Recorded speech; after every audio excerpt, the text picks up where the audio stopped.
और सवाल यहाँ उठेगा कि कल जब वो बेगुनाह हो करके निकलेंगे, बहुत सारे लोगों के खिलाफ जब प्रमाणित नहीं हुआ तो वो बेगुनाह मान लिए गए और जेलों से निकल गए, लेकिन उनके खिलाफ जो उनकी छवि समाज में खराब हुई, जो समाज में रिपुटेशन खराब हुआ, उसके लिए कौन जिम्मेदार है? सरकार तो कतई जिम्मेदार नहीं।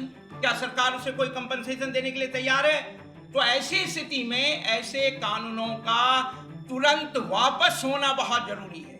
इसलिए ये जो कहना गैर कानूनी गतिविधियां रोकथाम अधिनियम, ये जो नाम है, ये गतिविधियां तो सामान्य जो पहले आईपीसी और बाद में जो उन्होंने कानून में परिवर्तन करके संहिता बनाई है, उसमें तो बहुत सारे प्रावधान ऑलरेडी हैं। तो फिर क्यों इस प्रकार की व्यवस्था की गई है?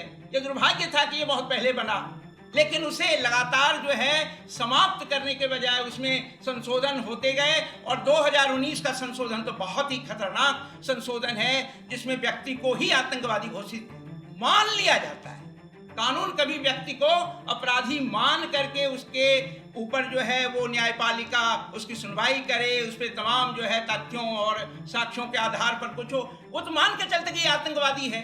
तो ऐसी स्थिति में ट्रायल होता रहता और ट्रायल पनिशमेंट के रूप में, और बेल नहीं दी जाती। तो आप कल्पना कर सकते हैं कि कितना खतरनाक कानून है।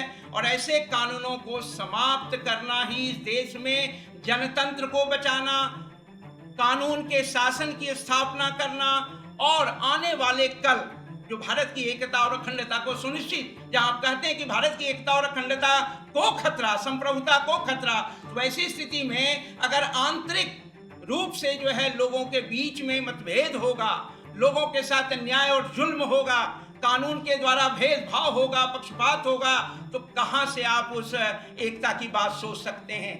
देखिए, मनुष्य जो है अपने आप में एकता में और तमाम भावनाओं के बीच बह करके वो राष्ट्र के प्रति सोचेगा, ऐसा नहीं होता। राष्ट्र उसके साथ क्या सलूक कर रहा है, उसके साथ क्या आचरण कर रहा है, क्या राष्ट्र लोगों को राष्ट्र बनता है लोगों से, लोगों को एक मानता है, सम्मान पूर्वक उसको जीने का अधिकार देता है, विचार और अभिव्यक्ति की स्वतंत्रता उसे देता है, यह बहुत जरूरी है। अगर ऐसा नहीं होगा तो निस्संदेह मैं बहुत साफ मानता हूं यह जनतंत्र विरोधी कानून है। इसकी वापसी ही जनतंत्र को बचाने में एक सहायक तत्व प्रमाणित हो सकता है।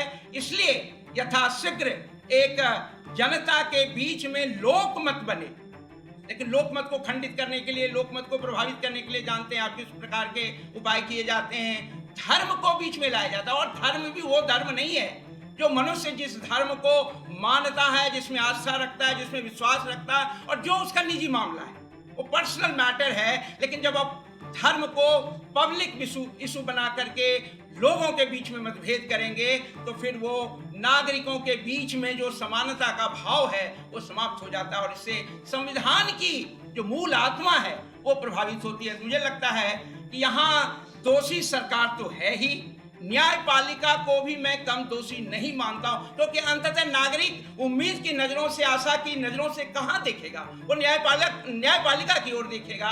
और न्यायपालिका यदि न्याय न करे तो फिर आप सोच सकते हैं कि संविधान के अनुकूल शासन नहीं हो रहा है। तो एक रास्ता तो ये भी बनता है जनतंत्र में कि जनता में प्रतिरोध तो बढ़े ही लोकतांत्रिक तरीके से, पीसफुल तरीके से, लेकिन अंततः आगे चल करके चुनाव के माध्यम से सत्ता में परिवर्तन हो और ऐसी शक्तियों को परास्त किया जाए। लेकिन एक और संकट है, चुनाव आयोग की भूमिका आप सब देख रहे हैं, किस प्रकार से वोट चोरी की लगातार जो है वो आरोप लग रहे हैं। तो ऐसी स्थिति में फिर आप जनता के मत के आधार पर सत्ता के परिवर्तन को या सरकार को बदलने की कैसे सोचेंगे, यह भी एक सोचने का विषय है। मुझे लगता है आप सबने मुझे अवसर दिया, मैं आपके प्रति आभार प्रकट करता हूं, लेकिन साथ ही साथ मैं ये मानता हूं कि एक नागरिक के नाते यह मेरा कर्तव्य है कि उन तमाम गलत नीतियों और सरकार के कानूनों के खिलाफ जनता के साथ कंधा से कंधा मिला करके चलें और लोगों को न्याय मिले, इसमें निरंतर जो है सक्रिय होकर के अपनी भागीदारी सुनिश्चित करें। धन्यवाद, शुक्रिया।